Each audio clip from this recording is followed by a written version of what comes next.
Ang tulong natin ay nasa pangalan ng Panginoon. Siya ang lumikha ng langit at lupa. Ating ipahayag ang ating mga kasalanan sa Diyos.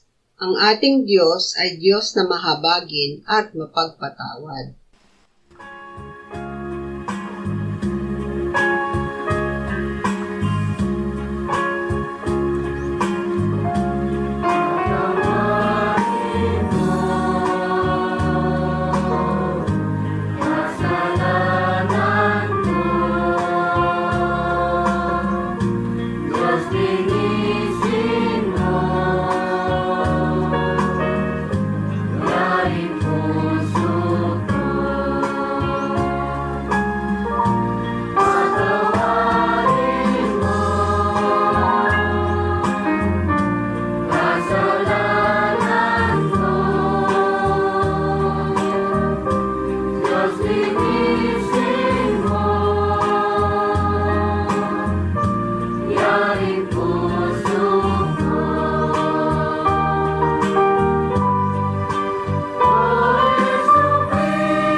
Mapalad ang tao na pinatawad na iyong kasalanan at nalimot na rin ang kanyang nagawang mga pagsalangsang. Mapalad ang taong sa harap ng Panginoon ay di na pinararatangan ng kasalanan, dahilan sa siya ay hindi nanlilinlang. Noong hindi ko pa na ipahahayag yaring kasalanan, sa buong maghapon ako'y nananangis sa matinding lumbay. Sa araw at gabi, bigat ng kamay mo ang nararamdaman, ano pa't wala nang nalalabi akong lakas sa katawan. Hamog ang kaparis na dagling na tuyo sa sikat ng araw. Ako ay lumapit sa iyong harapan at salay inamin ang aking nagawang mga pagsalangsang, di ko inilihim. Pinagpasyahan kong ang lahat ng ito sa iyo'y idaing, at aking natamo ang iyong patawad sa sala kong angkin. Mga minamahal, sinasabi sa unang Juan, Kabanatang 1, Talatang 9, kung ipinahahayag natin ang ating mga kasalanan, maaasahan nating ipatatawad sa atin ng Diyos ang mga ito, at lilinisin tayo sa lahat ng ating kasamaan, sapagkat siya'y tapat at matuwid. Salamat sa iyo, O Diyos. Pinatunayan mo ang iyong pag-ibig sa amin nang si Kristo ay namatay para sa amin noong kami mga makasalanan pa. Ngayon ay buksan mo ang aming mga labi at kami ay magpupuri sa iyo.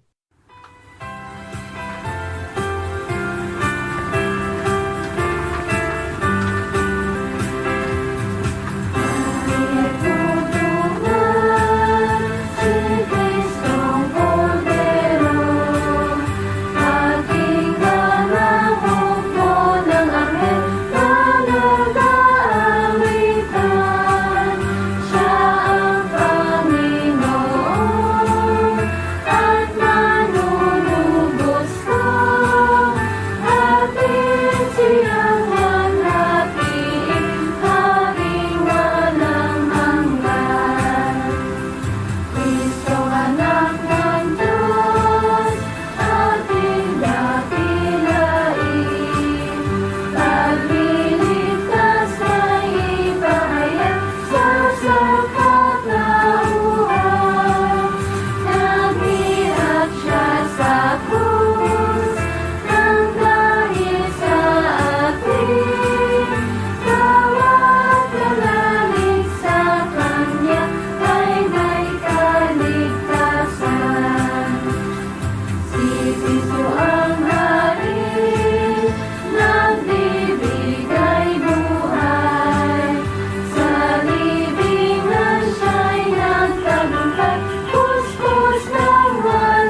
Pagbasa mula sa Isayas, Kabanata 51, talata 4 hanggang 6. Makinig ka sa akin, bayan ko, at pakinggan mo ako, bansa ko. Sapagkat magmumula sa akin ang isang kautusan at ang aking katarungan bilang liwanag sa mga bayan. Ang aking katuwiran ay malapit na, ang aking kaligtasan ay humayo na, at ang aking mga bisig ay hahatol sa mga bayan. Ang mga pulo ay naghihintay sa akin, at sa aking bisig ay umaasa sila. Itingin ninyo ang inyong mga mata sa mga langit, at tingnan ninyo ang lupa sa ibaba, sapagkat ang langit ay mapapawing parang usok, at ang lupa ay malulumang parang bihisan, at silang naninirahan doon ay mamamatay sa gayunding paraan. Ngunit ang pagliligtas ko ay magpakailanman, at hindi magwawakas ang aking katuwiran. Magkakaroon ng bagong langit at lupa. Ang langit ay mapapawing parang usok, at ang lupa ay malulumang parang bihisan. Ang sangnilikha ay nasakop ng kawalang kabuluhan, hindi sa kanyang kalooban kundi dahil doon sa sumakop sa kanya, sa pag-asa na ang sangnilikha naman ay mapapalaya mula sa pagkaalipin sa kabulukan tungo sa kalayaan ng kaluwalhatian ng mga anak ng Diyos. Sapagkat nalalaman natin na ang buong sangnilikha ay sama-samang dumaraing at naghihirap sa pagdaramdam hanggang ngayon. Ang kasalukuyang langit at lupa ay iningatan para sa apoy na inilalaan sa araw ng paghukom at sa paglipol sa masasamang tao. At nakita ko ang isang bagong langit at ang isang bagong lupa, sapagkat ang unang langit at ang unang lupa ay lumipas na, at ang dagat ay wala na. At nakita ko ang banal na lungsod, ang bagong Jerusalem, na bumababa mula sa langit buhat sa Diyos, na nakahanda na gaya ng isang babaeng ikakasal, na nagagayakan para sa kanyang asawa. At narinig ko ang isang malakas na tinig na mula sa trono na nagsasabi, "Masdan ninyo, ang tabernakulo ng Diyos ay nasa mga tao. Siya'y maninirahang kasama nila at sila'y magiging bayan niya. Ang Diyos mismo ay makakasama nila at siya'y magiging Diyos nila. At papahirin niya ang bawat luha sa kanilang mga mata at hindi na magkakaroon ng kamatayan, hindi na rin magkakaroon pa ng pagdadalamhati o ng pagtangis man o ng kirot man, sapagkat ang mga unang bagay ay lumipas na." At sinabi ng nakaupo sa trono, "Masdan ninyo, ginagawa kong bago ang lahat ng mga bagay." Sinabi rin niya, "Isulat mo, sapagkat ang mga salitang ito ay tapat at tunay." Pagbasa mula sa mga awit, awit 73. Ang Panginoon ay naghahari, siya'y nakasuot ng karilagan. Ang Panginoon ay nananamit, siya'y nabibigkisa ng kalakasan. Ang sanlibutan ay kanyang itinatag, hindi ito matitinag. Ang trono mo'y natatag noong una, ikaw ay mula sa walang pasimula. Ang mga baha ay tumaas, o Panginoon. Ang mga baha ay nagtaas ng kanilang ugong.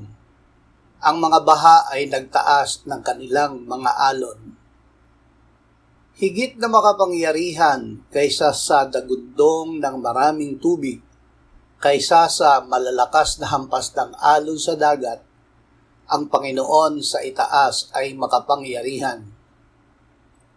Ang iyong mga utos ay tiyak na tiyak, ang kabanalan sa iyong sambahayan ay nararapat, o Panginoon, magpakailanman. Ang Diyos ay naghahari magpakailanman. Ang Panginoon ay naghahari. Ang trono mo'y natatag noong una. Ikaw ay mula sa walang pasimula. Ang Diyos ay naghahari mula sa walang pasimula at hanggang sa walang hanggan.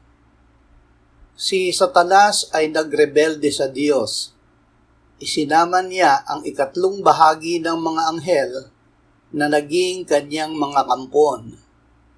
Pinapagkasala niya ang tao na naging rebelde sa Diyos gaya niya. Kaya't dumaranas ng sari-saring kasamaan ang sangnilikha. Gayunman, winasak na ng Panginoong Hesus ang Diablo at ang kanyang mga gawa. Si Kristo ay namatay para sa ating kasalanan at siya ay muling nabuhay at ngayon ay nasa kanan ng Ama sa langit. Doon siya ay naghahari at mula roon ay magbabalik. Sa kanyang muling pagdating, lulubusin niya ang pagliligtas sa sangkatauhan at luluklok sa kanyang trono bilang hari ng mga hari at Panginoon ng mga Panginoon. Nakita sa pangitain ni Apostol Juan, ang kaharian ng sanlibutan ay naging kaharian ng ating Panginoon at ng kanyang Kristo at siya'y maghahari magpakailan paman. Pagbasa mula sa Judas, talata 20 hanggang 25. Ngunit kayo mga minamahal, patatagin ninyo ang inyong sarili sa inyong kabanal-banalang pananampalataya. Manalangin sa Espiritu Santo. Ingatan ninyo ang inyong sarili sa pag-ibig ng Diyos na inyong hintayin ang habag ng ating Panginoong Hesukristo tungo sa buhay na walang hanggan. At ang ibang nag-aalinlangan ay inyong kahabagan, ang iba'y inyong iligtas na agawin ninyo mula sa apoy, at ang iba'y inyong kahabagan na may takot, na inyong kapuotan maging ang dabit na nadungisan ng laban. Ngayon sa Kanya na may kakayahang mag-ingat sa inyo mula sa pagkatisod, at sa inyo'y makapaghaharap na walang kapintasan sa harapan ng kanyang kaluwalhatian na may malaking kagalakan, sa iisang Diyos na ating tagapagligtas sa pamamagitan ni Hesukristo na ating Panginoon. Sumakanya nawa ang kaluwalhatian, ang karangalan, ang kapangyarihan at ang kapamahalaan bago pa ang lahat ng panahon at ngayon at magpakailanman. Amen. Ang Diyos ay hari ngayon at magpakailanman. Sa iisang Diyos na ating tagapagligtas, sa pamamagitan ni Hesukristo na ating Panginoon, sumakanya nawa ang kaluwalhatian, ang karangalan, ang kapangyarihan at ang kapamahalaan bago pa ang lahat ng panahon at ngayon at magpakailanman. Amen. Magagawa ng mananampalataya na patatagin ang kanyang sarili sa kanyang pananampalataya, na manalangin sa Espiritu Santo, na ingatan ang kanyang sarili na manatili sa pag-ibig ng Diyos, na maghintay sa muling pagdating ng Panginoong Hesus tungo sa buhay na walang hanggan, na sumaklolo sa nag-aalinlangan, na agawin sa apoy ang nagkakasala, nakapuotan ang mga karubihan.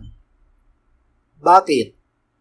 Ang gumagawa sa kanya ay ang makapangyarihang Diyos na tagapagligtas sa pamamagitan ni Kristo. Nasa kanya ang kakayahan na mag-ingat sa atin hanggang kamtan natin ang buhay kasama ni Kristo sa kanyang pagbabalik. Ang mabuting balita ayon kay Marcos, Kabanata 13, talata 24 hanggang 37. Ngunit sa mga araw na iyon, pagkatapos ng kapighatiang iyon, magdidilim ang araw at ang buwan ay hindi magbibigay ng kanyang liwanag, at malalaglag ang mga bituin mula sa langit, at mayayanig ang mga kapangyarihan sa mga langit. Pagkatapos makikita nila ang anak ng tao na dumarating sa mga ulap na may dakilang kapangyarihan at kaluwalhatian. Pagkatapos ay susuguin niya ang mga anghel at titipunin ang kanyang mga hinirang mula sa 4 na hangin, mula sa mga dulo ng lupa hanggang sa mga dulo ng langit. Sa puno nga ng igos ay pag-aralan ninyo ang talinghaga. Kapag nananariwa ang kanyang sanga at sumusupling ang mga dahon, ay nalalaman ninyo na malapit na ang tag-araw. Gayon din naman, kapag nakita ninyong nangyayari ang mga bagay na ito, alam ninyong iyon ay malapit na, nasa mga pintuan na. Katotohanang sinasabi ko sa inyo, hindi lilipas ang lahing ito hanggang sa maganap ang lahat ng mga bagay na ito. Ang langit at ang lupa ay lilipas, ngunit ang aking mga salita ay hindi lilipas. Ngunit tungkol sa araw o oras na iyon ay walang nakakaalam, kahit ang mga anghel sa langit, kahit ang anak, kundi ang Ama.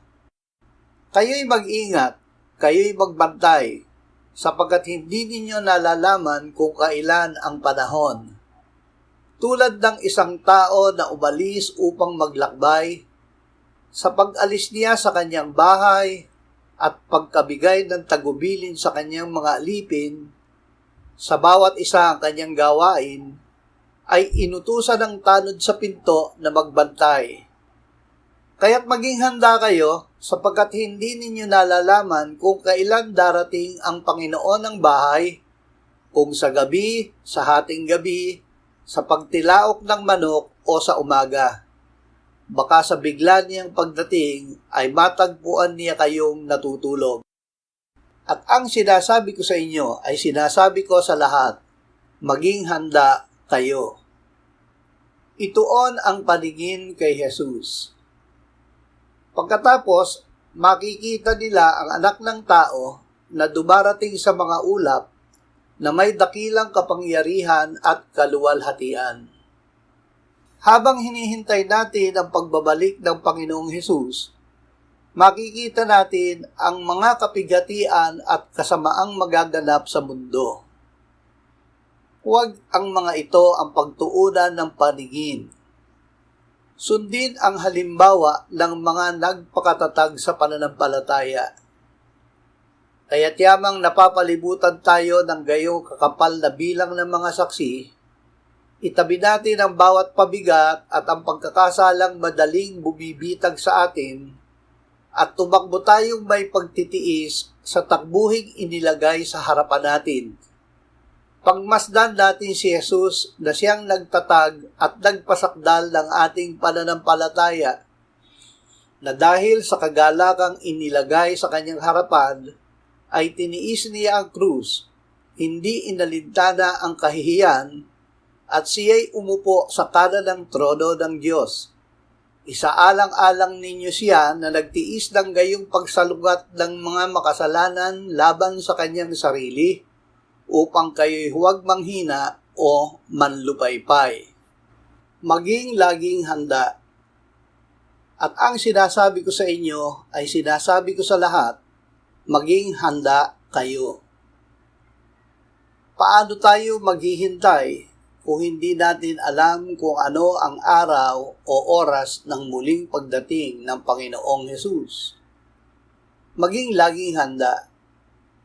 Patuloy na gawin ang gawaing ipinagkatiwala ng Diyos. Patatagin ang pananampalataya. Manalangin sa Espiritu. Huwag mainip. Huwag ninyong kaliligtaan ang katotohanan ito, mga minamahal.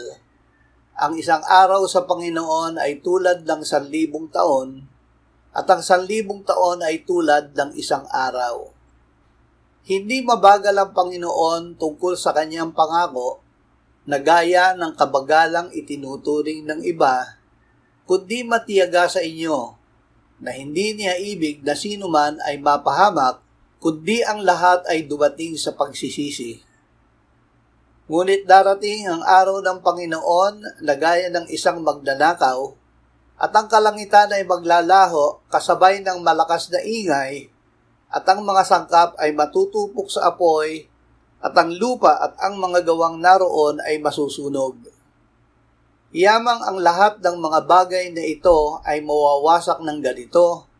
Ano ngang uri ng pagkatao ang nararapat sa inyo, sa banal na pamumuhay at pagiging makadiyos, na hinihintay at pinagmamadali ang pagdating ng araw ng Diyos, sapagkat ang kalangitan na nagliliyab ay matutupok, at ang mga sangkap ay matutunaw sa init.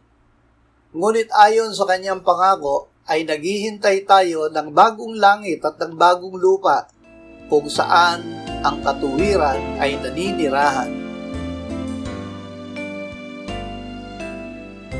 Manalangin tayo. Panginoong Jesus, sinabi mo, malibang kainin ninyo ang laman ng anak ng tao at inumin ang kanyang dugo, kayo ay walang buhay sa inyo. Ang sino mang kumakain ng aking laman at umiinom ng aking dugo ay may buhay na walang hanggan, at akin siyang muling bubuhayin sa huling araw. Sapagkat ang aking laman ay tunay na pagkain at ang aking dugo ay tunay na inumin. Siya na kumakain ng aking laman at umiinom ng aking dugo ay nananahan sa akin at ako sa kanya. Kung paanong buhay ang Ama na nagsugo sa akin at ako ay nabubuhay sa pamamagitan ng Ama, gayon din siya na kumakain sa akin, siya man ay mabubuhay sa pamamagitan ko. Panginoong Jesus, aming tagapagligtas, tinatanggap ka namin sa oras na ito bilang aming tinapay ng buhay. Tinatanggap namin ang iyong katawan na ipinako sa krus na matay inilibing, binuhay na muli at iniakyat ng Ama sa kanyang kanan sa langit bilang aming tunay na pagkain. Tinatanggap namin ang iyong dugo na nabuhos sa ikapagpapatawad ng aming kasalanan bilang aming tunay na inumin. Manahan ka at mabuhay ka sa amin upang kami ay mamuhay sa pamamagitan mo kung paanong ikaw ay namuhay sa pamamagitan ng Ama. Salamat Ama, salamat dahil kay Kristo. Kami ngayon ay nakapamumuhay kasama mo kaisa ng Espiritu Santo. Sa iyo ang lahat ng kaluwalhatian ngayon at magpakailanman. Amen.